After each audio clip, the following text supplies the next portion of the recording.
Right, continuing with the celebrated Jumping Frog of Calaveras County by Mark Twain.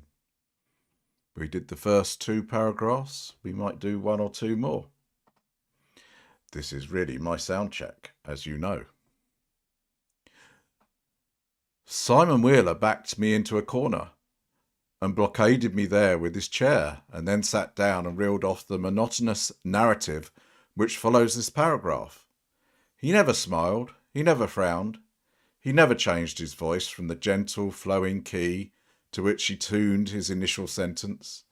He never betrayed the slightest suspicion of enthusiasm, but all through the interminable narrative there ran a vein of impressive earnestness and sincerity, which showed me plainly that so far from his imagining that there was anything ridiculous or funny about his story, he regarded it as a really important matter and admired its two heroes as men of transcendent genius in finesse. I let him go on in his own way and never interrupted him once. Right. I'll just check if we've got a few people in. Would someone please confirm that my voice is coming through? I will do the next paragraph and then we'll get into the motion. I think, or I might get into the motion if...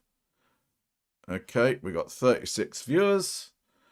I assume that I'd have been told by now if I need to have all chat on. There, we got all chat on. Can anyone tell me that they can hear me? And that the volume is all right? Otherwise, okay, good. We'll get into the motion then. We just did one paragraph there of Mark Twain. And let me switch windows to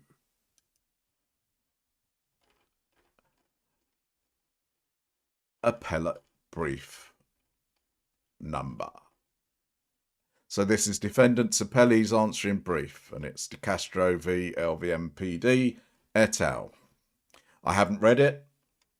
I was out when it landed, and I've gone live as soon as I can when I got back home. Right. Okay.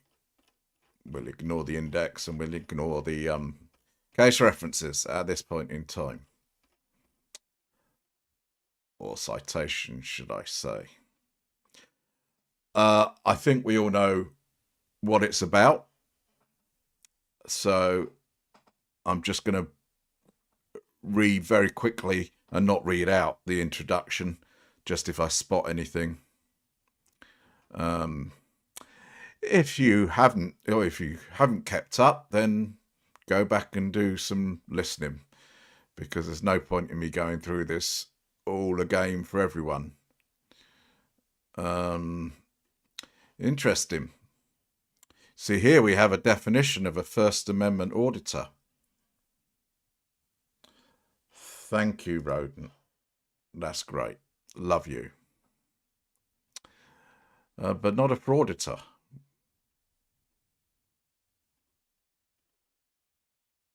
So we know De-Castro moved the district court for a preliminary injunction to stay the ongoing state criminal proceedings.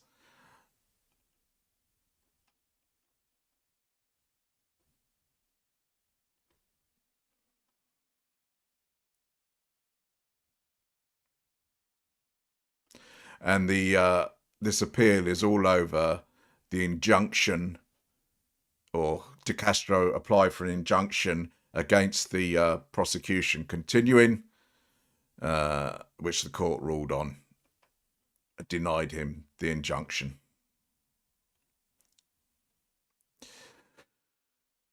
So, the statement of issues presented for review: whether the district court erred in denying De-Castro's motion for a preliminary injunction to stay in the Nevada state criminal proceedings pursuant to the Younger Doctrine, and 2, whether the district court abused its discretion in denying De-Castro's emergency motion to reconsider motion for preliminary injunction to stay state proceedings. Statement of the case. Again, here I suspect there's quite a lot we can we can just ignore. Yeah. Okay. Yeah, it's not worth going through the circumstances of the case, procedural history. Again, I gave a brief summary about that. Okay, 5, summary of argument. I hope you don't mind me just whisking through that those pages, but as you can see, it's not a short motion, and there's another long one after this, if we which is an appendix, I think, to this. Summary of argument. The district court did not err in ruling that the doctrine of younger abstention precluded it from intervening in and enjoining Nevada's state law criminal proceedings against De Castro. De Castro requested that the district court enjoin the state law criminal proceedings against him on the basis that the proceedings would chill his civil rights without explaining how or why. De Castro also argued that he would be subject to excessive force if he was jailed awaiting trial, but did not articulate a reason to believe that he will be jailed awaiting trial, or why excessive force would be used against him if he was. De Castro argued that the criminal charges against him are not yet pending, even though he acknowledges he has been arrested and charged with 2 misdemeanours, and explicitly requested that the district court enjoin and stay the state court criminal proceedings prior to his arraignment hearing. Lastly, De Castro's request for injunctive relief did not explain why he would be unable to avail himself of his federal rights if the Nevada State Court in the Nevada State Court, nor did it explain why the circumstances of this case are so exceptional as to justify the extraordinary remedy of federal intervention in the Nevada criminal case. As such, the district court properly concluded that this case does not present the kind of exceptional circumstances which could justify federal court intervention in Nevada's state court criminal proceedings against De Castro. In De Castro's motion for reconsideration, he again failed to provide a sufficient basis as to why his constitutional rights would be chilled in state court, or why he would be subjected to excessive force or even death if he were to be imprisoned. Instead, he relied upon conclusory statements not based in fact, but instead based on his assumptions. Moreover, De Castro raised new arguments in the motion for reconsideration, which the district court was under no obligation to consider. Accordingly, the district court did not abuse its discretion in holding that De Castro had not provided a sufficient basis for the district court to reconsider its prior ruling. 6. Argument. The district court properly denied De Castro's motion for a preliminary injunction to enjoin state criminal proceedings. 1. The doctrine of younger abstention. The quintessential Supreme Court case relating to abstention doctrine is the context of request for a federal injunction to enjoin and or stay state court criminal proceedings is Younger v. Harris, which generally provides that when a state court criminal proceeding is pending and a party attempts to raise related federal constitutional issues in federal court, federalism dictates that the constitutional claim should be raised and decided in the state court without interference by the federal court. A. Douglas v. City of Jeanette. Before Younger was decided, the Supreme Court broached the topic of whether a federal injunction of state court criminal proceedings was proper.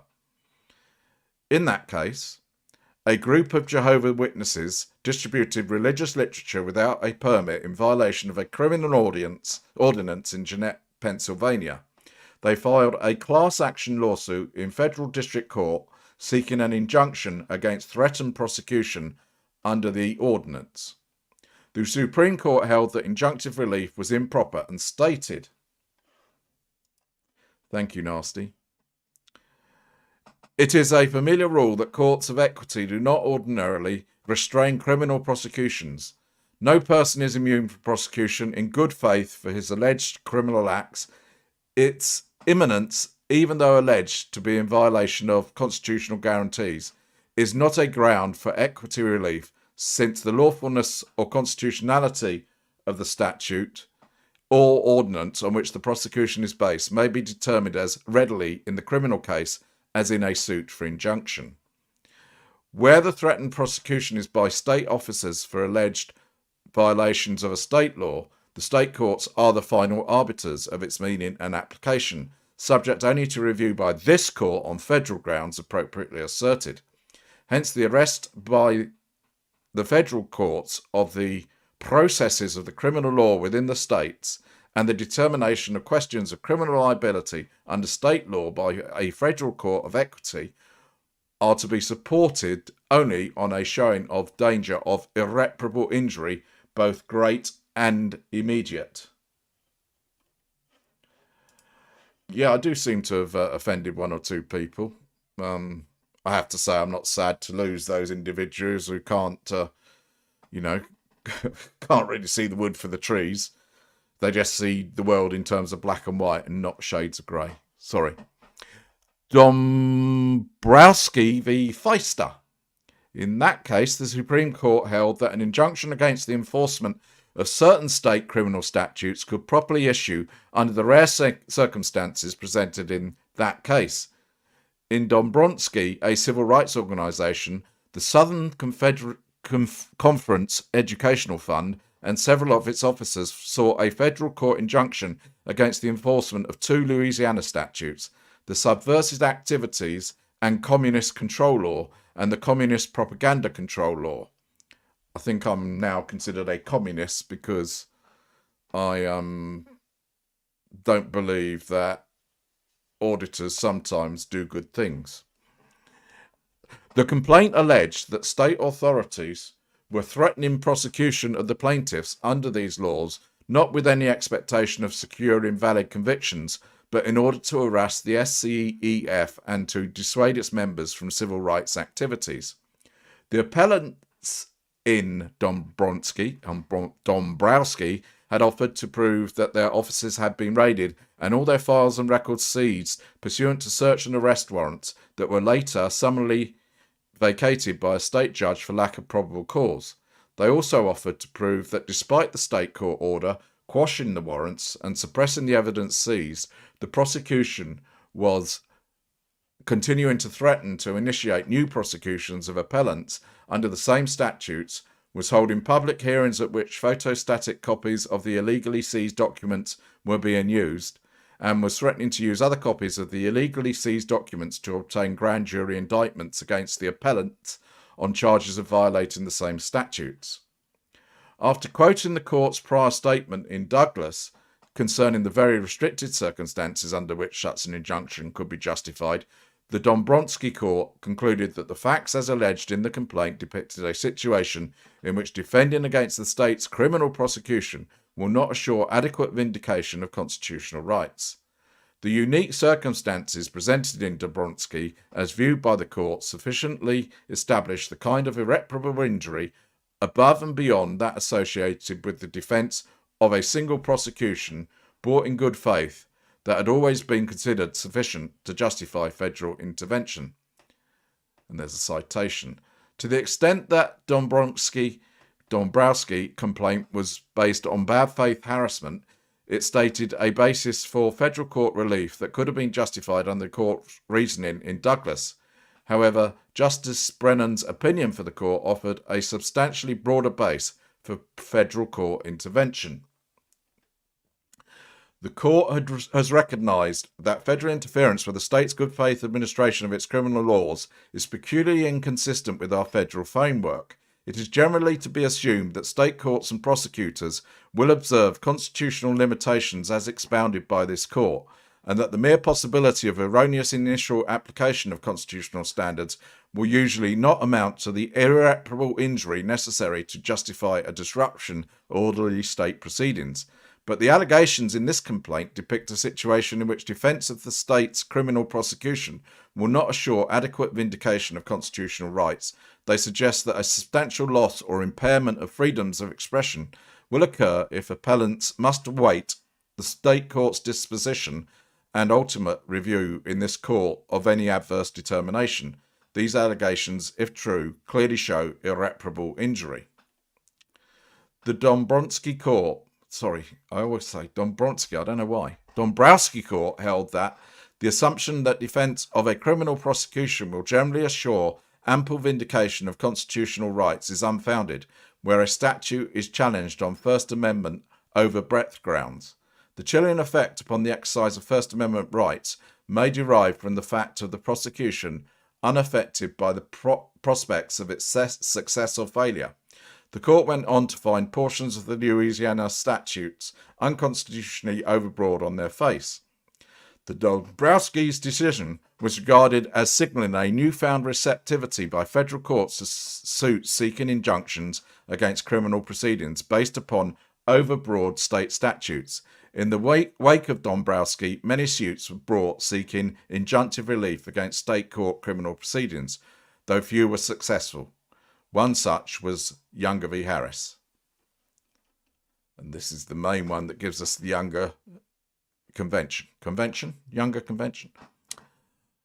On September 20, 1966, John Harris Jr., who has been advocating the aims of his political party via the distribution of pamphlets on the steps of the Los Angeles County Courthouse, was indicted in the California State Court and charged with a violation of the California Criminal Syndicalism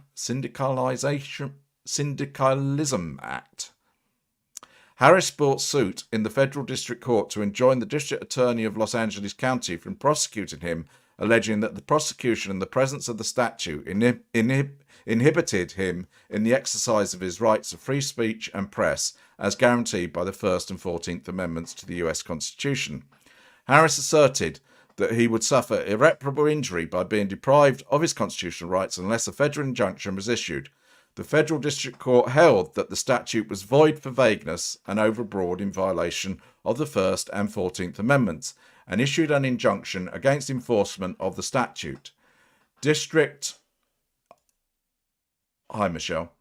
Attorney Yvel Younger appealed the decision, contending that issuance of the injunction was a violation of the long-standing judicial policy of non-intervention of 28 U.S.C. 2283. The Supreme Court ultimately ruled that the judgment of the District Court enjoining the District Attorney from prosecuting under the statute must be reversed as a violation of the National Police forbidding federal courts to stay or enjoin pending state court proceedings except under special circumstances. The Younger Court's reasoning.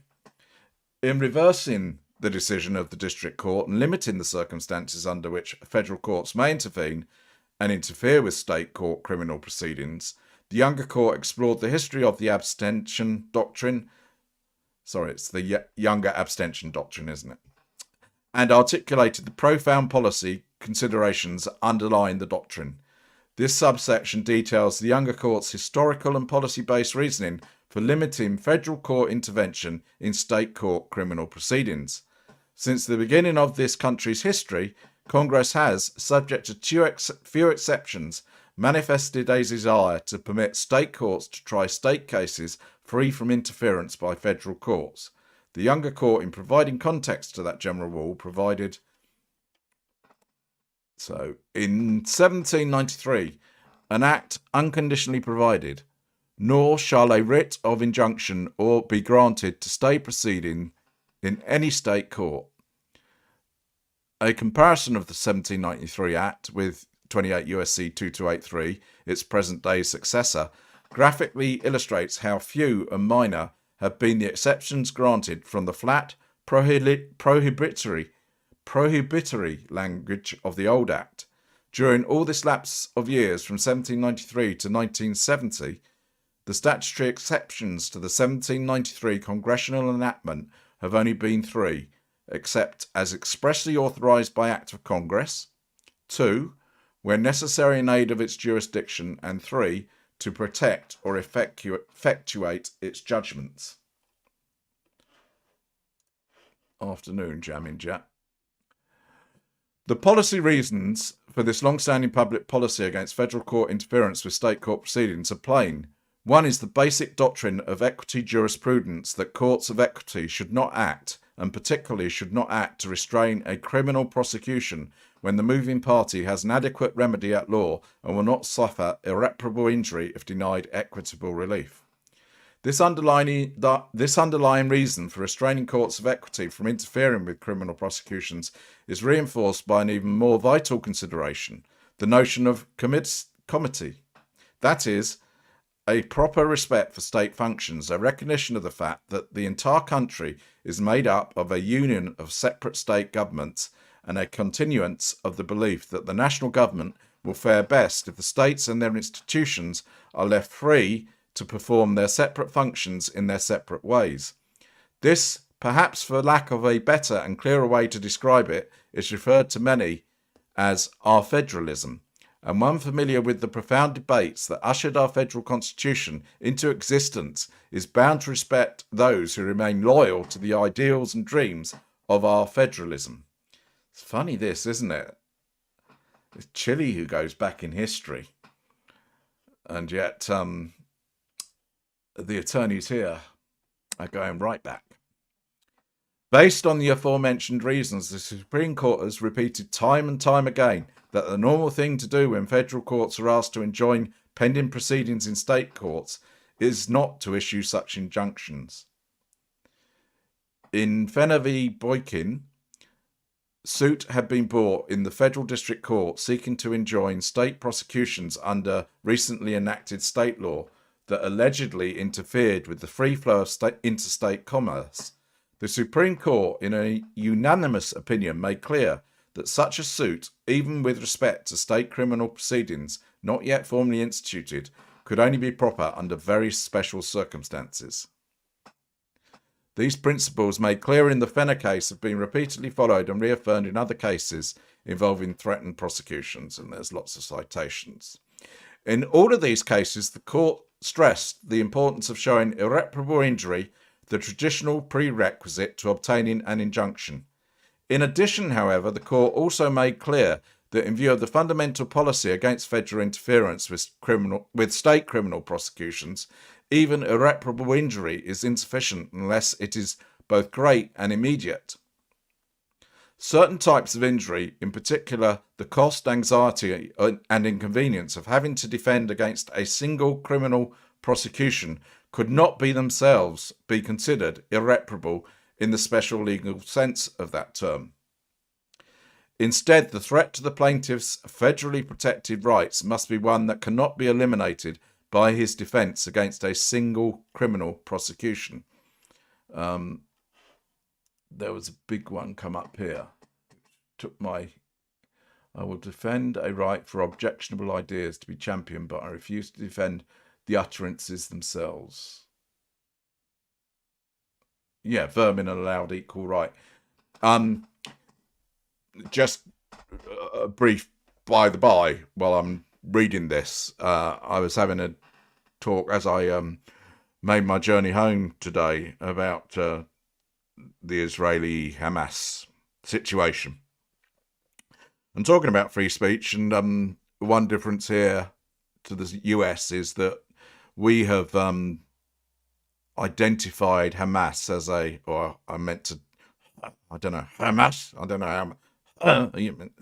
there's some different definition, pronunciation of the H. They are a predefined terrorist organisation. So anyone displaying the Hamas flag here in the UK is subject to arrest. I don't believe it's similar in the US. 2. The Younger Court limited the Dombrowski decision.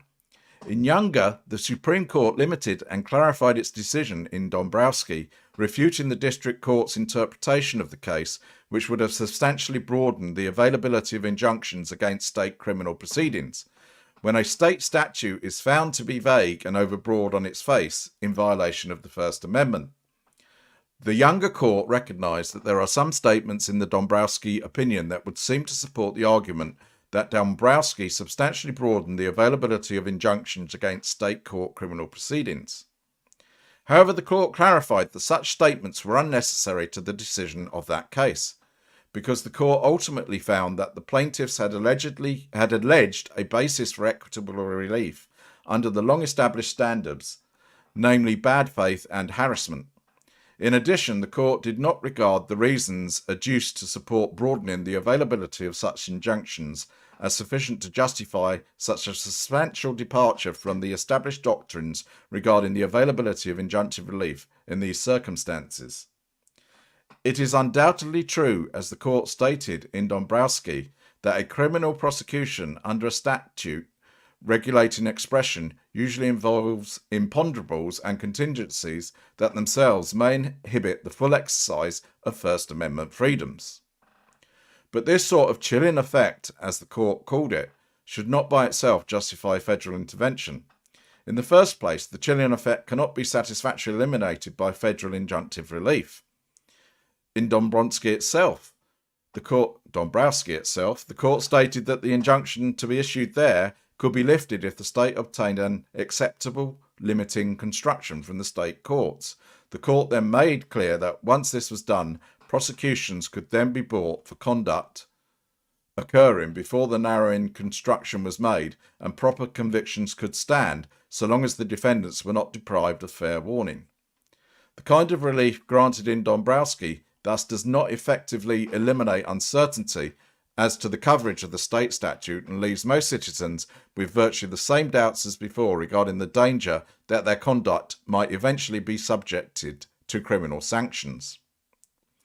The chilling effect can, of course, be eliminated by an injunction that would prohibit any prosecution whatsoever for conduct occurring prior to satisfactory rewriting of the statute. But the states would then be stripped of all power to prosecute even the socially dangerous and constitutionally unprotected conduct that had been covered by the statute until a new statute could be passed by state legislature and approved by the federal courts in potentially lengthy trial and appellate proceedings. Thus, in Dombrowski itself, the court carefully reaffirmed the principle that even in the direct prosecution in the state's own courts, a valid narrowing construction can be applied to conduct occurring prior to the date when the narrowing construction was made in the absence of fair warning problems. Sorry, I know we're going through quite a bit of history here of the Younger doctrine. What's this about the ulnar nerve? Yeah, that's one of his problems is his pinky, isn't it, that he complains about.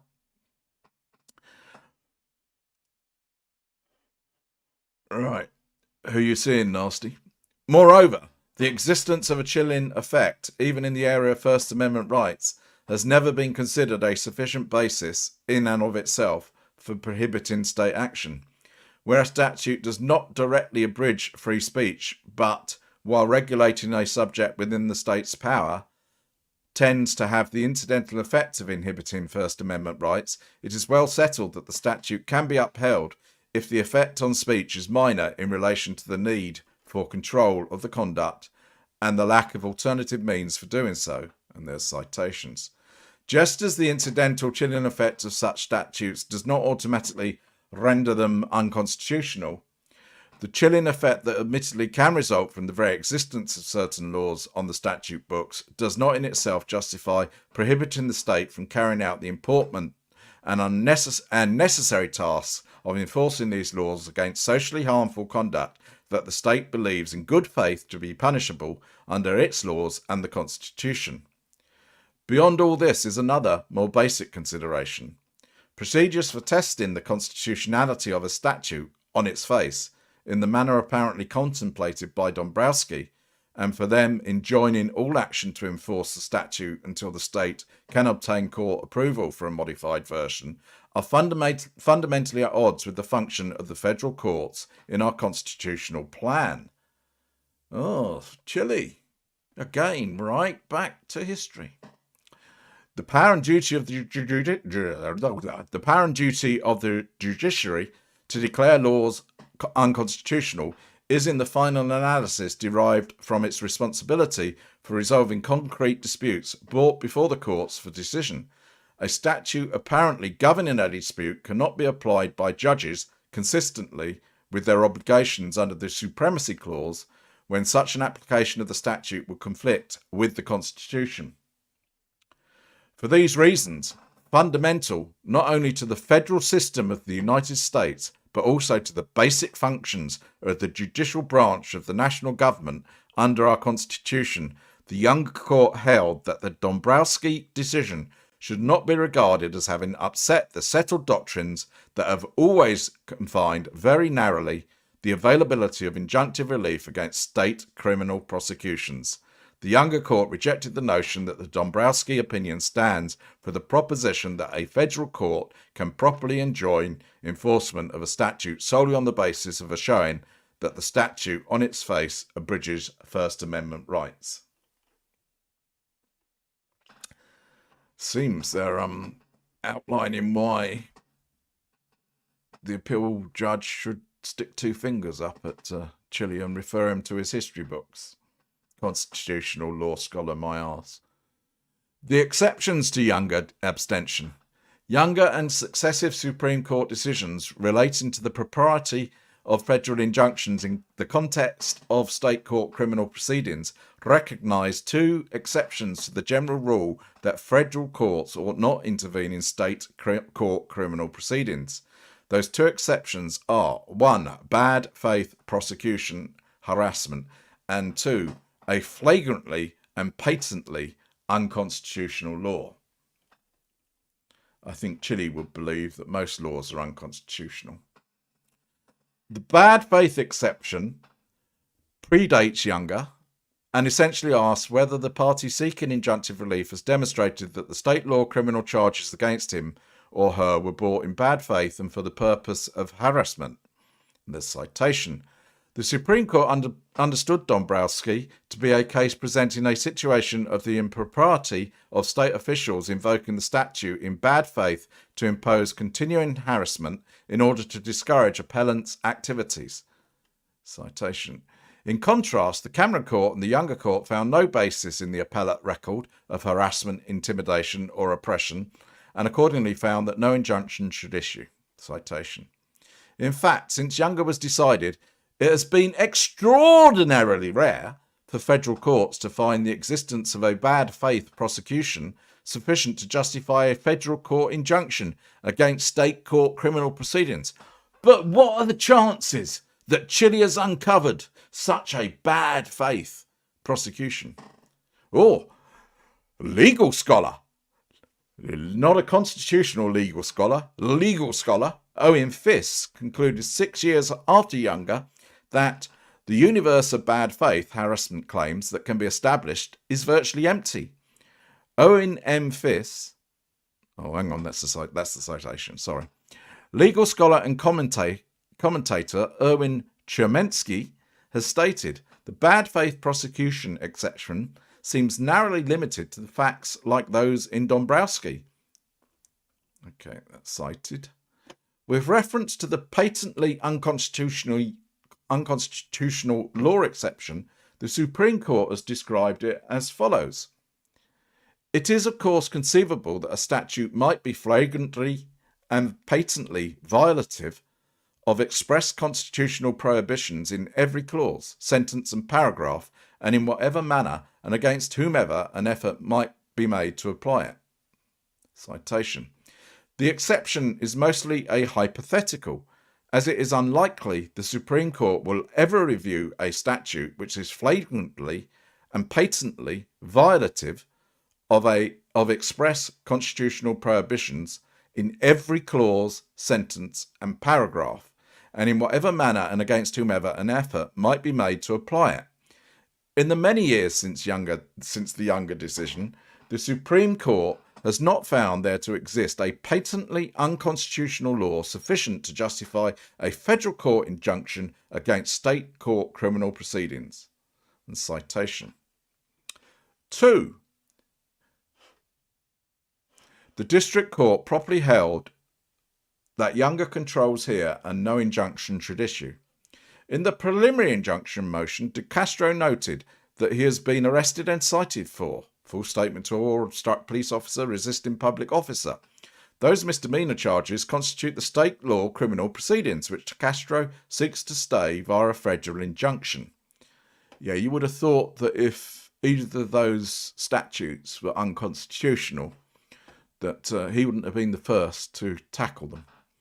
De Castro generally argued that because he was merely expressing his free speech in recording the police and challenging the request of the police officers, and because the charges have not yet been brought against him, The threat of criminal prosecution and imprisonment would have a chilling effect on his constitutional rights. De Castro contends that as a result, the proper course of action would be for the district court to stay the court criminal proceedings against him and to allow him to proceed with a Section 1983 claim in federal court.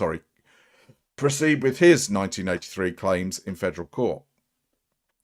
In support of his preliminary injunction motion, De Castro made 4 one-sentence legal arguments.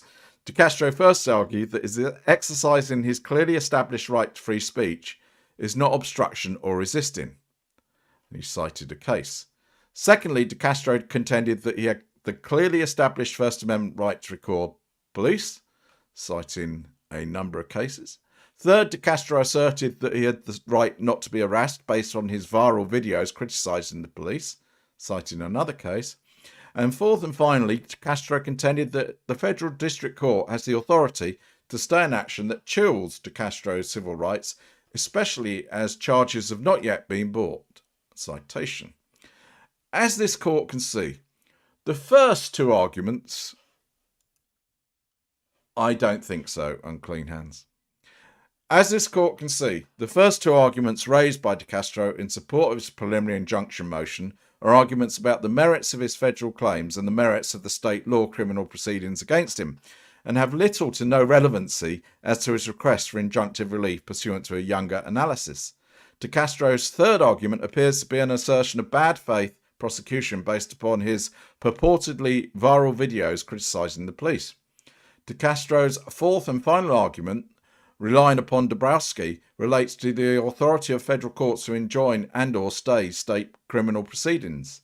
Taken together, however, De Castro's arguments do not demonstrate that this case falls within the narrow set of extraordinary circumstances in which it is appropriate for the federal courts to interfere with state court criminal proceedings.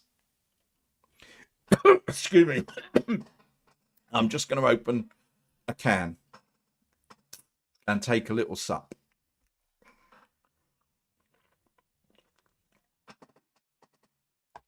In the motion for the reconsideration, De Castro contends that the district court made a clear error in denying his preliminary injunction motion because the district court did not address his argument that the charges against him had not yet been brought and thus were not pending. However, De Castro acknowledged in the preliminary injunction motion that he was arrested and cited for the 2 misdemeanor charges and asked the court to stay what he believed to be a state law criminal arraignment hearing. Thus, De Castro's contention that the criminal charges against him were not pending at the time he saw a federal injunction is factually incorrect.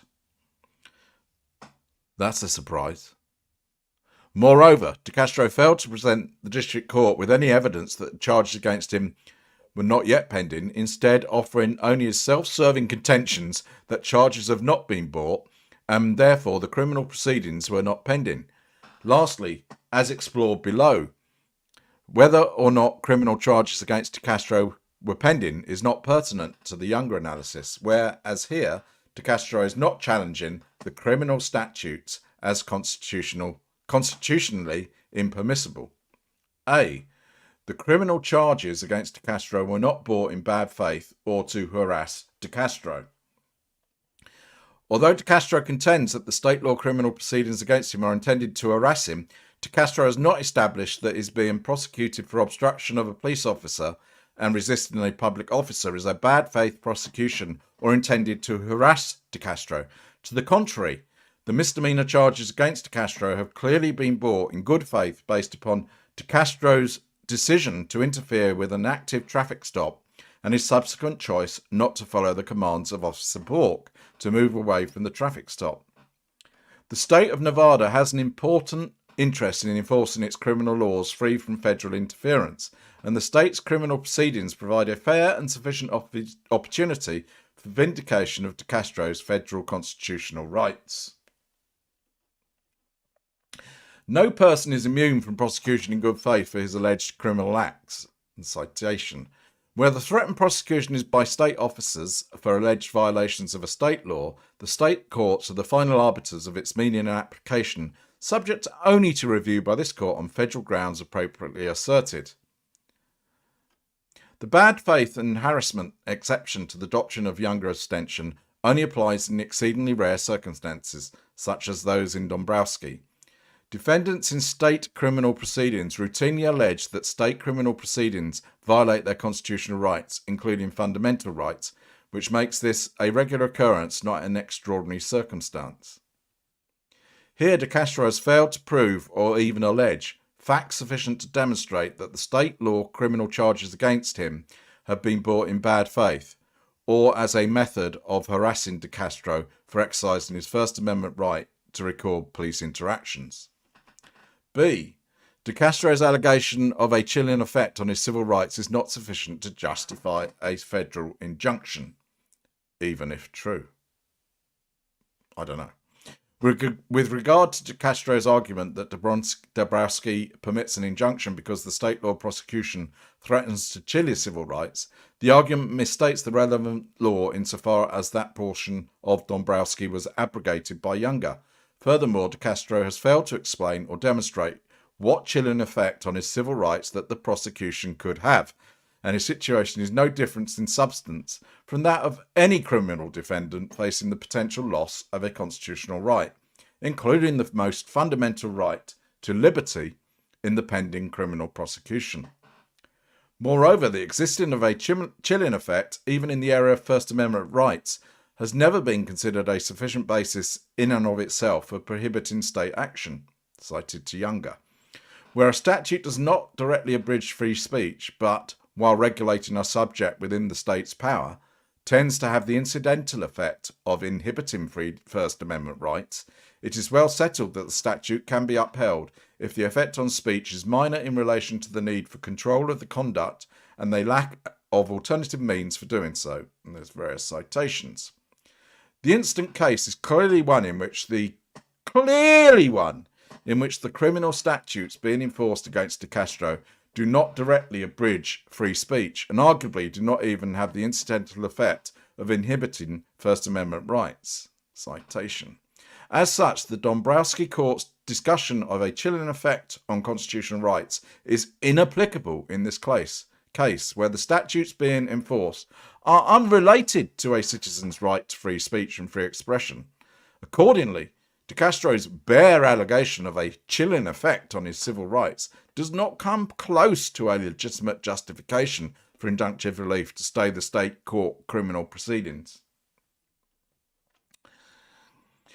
The criminal charges against De Castro are in fact pending. With respect to De Castro's argument that injunction is permissible because charges against him have not yet been brought, this argument is factually incorrect. In the preliminary injunction motion, De Castro noticed that he was cited for false statement to or obstruct police officer and resisting public officer. De Castro's motion for preliminary injunction requested that the district court stay a hearing in the state criminal proceedings scheduled for June 13, 2023. As such, De Castro was and is manifestly incorrect in his contention that the criminal charges against him are not pending. Don't say it's so. Furthermore, even if De Castro was correct that the Nevada state criminal charges against him were not yet pending, De Castro misinterprets the case law he relies upon for the proposition that the lack of pending charges would justify injunctive relief here. In Duran v. Salem Inn, which De Castro relies upon, the plaintiffs against whom no criminal proceedings were pending were challenging the constitutionality of the subject town ordinance prohibiting topless dancing. Similarly, the other cases De Castro relies upon for this argument also deal with plaintiffs challenging the constitutionality of state criminal statutes. Another citation. Plaintiffs brought suit for declaratory and injunctive relief against enforcement of New Hampshire's statute, making it a crime to obscure words "live free" or "die" on state license plates. Another citation. Theatre owner brought action against local officials for declaratory relief as to the constitutionality of California obscenity statute and for injunctive relief with respect to seizure of certain films. Another citation. Lessee of theatre, which had been ordered closed under Ohio nuisance statute because obscene films had been shown at the theatre, brought action for declaratory and injunctive relief challenging the statute. Another citation. Trustees of landholding estates sought judgment declaring Hawaii Land Reform Act of 1967 unconstitutional. In this case, De Castro is not challenging the constitutionality of either statute, but instead has brought a civil action for deprivation of rights under 42 U.S.C. 1983. As the district court correctly recognised, De Castro's bare allegation that criminal charges were not yet pending against him is wholly insufficient to make the incredibly difficult showing that a federal injunction against Nevada's state court criminal proceedings would be appropriate in this case. Moreover, even if De Castro's assertion that criminal charges were not pending was correct, it is an irrelevant point where, as here, De Castro is not challenging the constitutionality of the criminal statutes under which he is being charged. This is going to be hard for him to understand. 3. De Castro's new arguments in the motion for reconsideration should not be given consideration. A Federal Rule of Criminal Procedure 59E motion for reconsideration may not present evidence or raise legal arguments that could have been presented at the time of the challenged decision. A couple of citations. Finding that the District Court did not abuse its discretion when it refused to consider affidavits filed for the first time in support of a motion for reconsideration when the appellant had no excuse for the lateness of the submissions. Other citations. Here the court should not consider the arguments which De Castro failed to raise in his motion for preliminary injunction, but did subsequently raise in his motion for reconsideration and the reply brief in support thereof. B. The District Court properly denied De Castro's motion for reconsideration of his motion for preliminary injunction to enjoin state criminal proceedings. On June 13, 2023, De Castro filed his 3-page emergency motion to reconsider motion for preliminary injunction to stay state proceedings. In the motion for reconsideration, De Castro recognises that the Supreme Court decision in Younger states that federal courts should only enjoin a pending state criminal proceeding under exceptional circumstances. However, De Castro argued that his request for injunctive relief can be differentiated because the criminal action in this case is not pending. It's hard for him to understand that a citation means that the charge has already been levelled and he has to attend court to answer it. De Castro asserts that the Younger standard does not apply where charges have not yet been filed. Various citations. De Castro goes on to reiterate his argument that he faces the threat of death. So it's so funny when you always hit it when he faces the threat of death in a corrupt jail, and the prosecution will inevitably chill his First Amendment rights. He obviously got so scared when he was in jail. A district court may reconsider its grant or denial of a preliminary injunction under either Federal Rule of Civil Procedure 59E, motion to alter or amend a judgment, or Rule 60B, relief from judgment. Under either theory, this court's review of a denial of a motion to reconsider is for abuse of discretion. And there's citation. Reconsideration is appropriate if the district court 1. Is presented with newly discovered evidence, 2. Committed clear error or the initial decision was manifestly unjust, or 3. If there is an intervening change in controlling law. Citations. Here De Castro's motion for reconsideration does not present new evidence, provide a cogent argument that the district court's denial of the injunction was clear error or manifestly unjust, or demonstrate an intervening change in controlling law.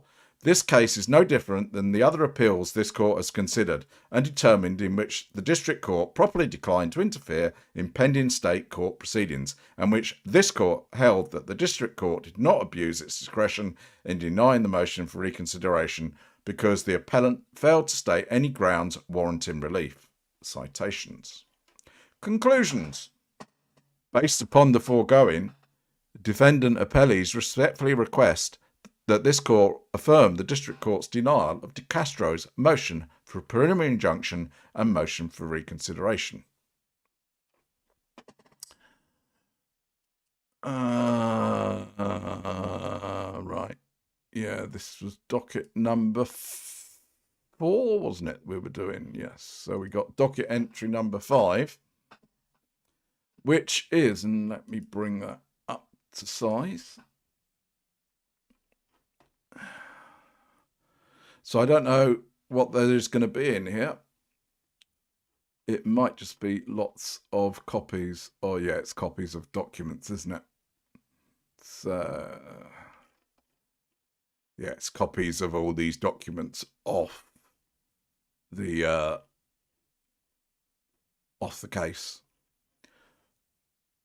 Just check that's all it is. I think that's probably going to be all it is. Whoa, we got the pacer. We got the pacer down the bottom there. Whoa, whoa, whoa, whoa, whoa, whoa, whoa,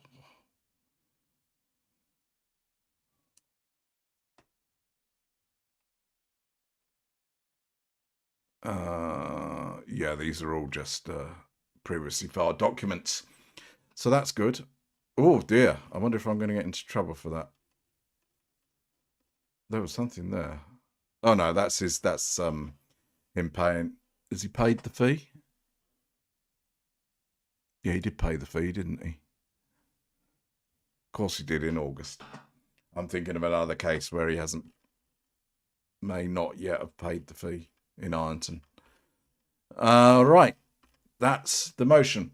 Whilst I'm here, Minnesota Guardian, to be honest, I thought I had an answer because the court record showed a document of today's hearing which had Wickless in jail. Let me see if I can just bring this up for you. Oh no, because it's got his date of birth on.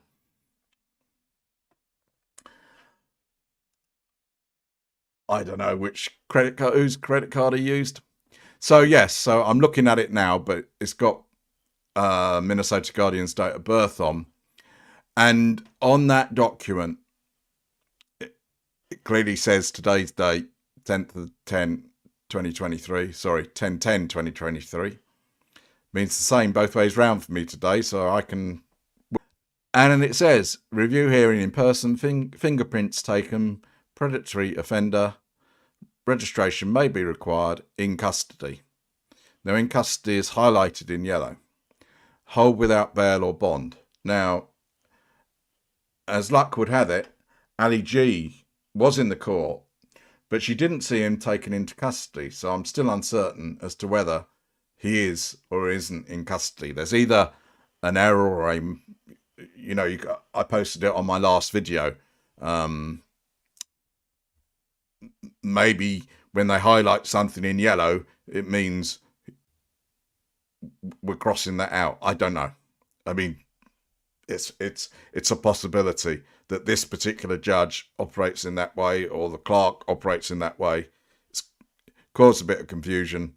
So I don't know if he's in custody or not. I suppose it doesn't matter because we know he's appearing in front of the court in another 7 days' time. So hopefully the court minute then, or if Ali G manages to go again, because when I did my video, I didn't realise that Ali G had actually been. I knew she was intending to go, but I didn't know that she'd been. Motion to reconsideration is denied, page 2. Are you saying there's been a further filing? Do I need to check? Let me check. No, I don't think there's been anything else as far as I can tell from looking at the discords, and people will have told me. Yeah, Ali G. I've linked Ali G's channel on my Minnesota Guardian video. So she did a report. She did go and attend in the court.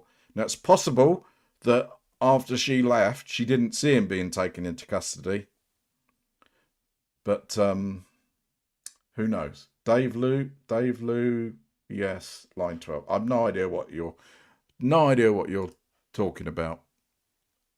unless you're talking about what's on the screen at the moment, which is nothing. It's just the docket entries. Right. I did have there was a new channel, Small Auditor Arrested today. I do have the case. He is currently facing a charge. The arrest occurred early September, I think. I may do a video on that today, or I may do one tomorrow. I'm not sure. But there has been an arrest, or a new arrest has hit the YouTubes. Very low subscriber channel. Most of the auditors are being fairly law-abiding at the moment, and we're having to make fun of them. Why have I got unclean hands up there? We're having to say, I saw a video today by a certain content creator, and the title said, "Frauditor gets trespassed from hospital by SWAT." Frauditor gets trespassed from hospital by SWAT. Now, I think when we think of SWAT, I'm not sure if I'm saying that the same way you pronounce it, S-W-A-T, we normally expect guys turning up with guns drawn to deal with an auditor. Okay, let me tell you what it was. 2 cops turned up, relatively unfazed. One of them obviously spends some time in SWAT, potentially, and had SWAT on his top right up here. Well, I'm pointing to the top right of my chest. Sorry, I know you can't see me. I have actually been thinking perhaps I ought to show you my face. I'm so fed up with,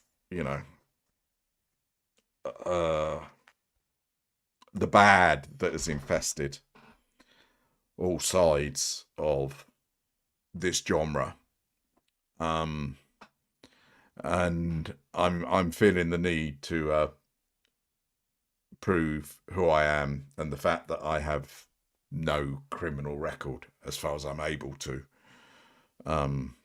Because without a criminal record, it's quite hard to show. Been stopped by the police once while driving, didn't pick up a charge. He just gave me a telling off on the roadside.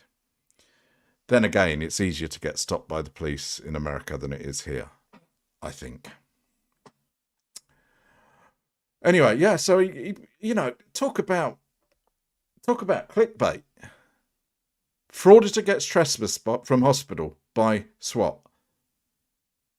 I mean, fortunately, I just go through a video, and I realise that isn't what's happening. And it could have been a 2-minute video, but hey-ho, he's got to make his living, I suppose. I'm not sure if he is Canadian or not, but I'm fairly convinced that he lives in Canada. I'm not sure if a SWAT raid in his country would be announced by horses' hooves riding down the drive with his, that would be the announcement of the SWAT teams, and you'd be able to spot them from a long way away because they'd be wearing red. I'm not sure if that's what the SWAT teams are up in, is it Ontario? I'm not sure. Oh well. I suppose that's not zeroing it in too far, is it? Oh well. Yeah, I know. If I don't have a criminal record, then I can't be part of the community. I mean, I don't. I'm fairly consistent. I don't mind people with criminal records. I don't mind it. I wish they were honest with it. And I think some people have been, good examples of being honest with it. But I am feeling the need. But I haven't got a webcam. And I'm ugly. So what do? I don't know. You'll probably all stop watching me once you see my face. See how old I am. Anyhow, that's it for today. I'm chatting now. Canada has the emergency response team. Do they come down in horses? Sorry, I used to have a house in Canada, so well, I say Canada. It was in Newfoundland, Newfoundland, the area that the only time area in the world, I believe, that has a half-hour difference from other time zones. I'm actually an honorary Newfie. I suppose I could show that certificate that I'm an honorary Newfie. Anyhow, I kissed the cod, and I had to, and also drunk. I forget what did I have to drink, rum or whiskey or something? I don't know. Something to do that. It was quite a nice ceremony. Anyway, right. So that was Chile, Minnesota Guardian. Are now update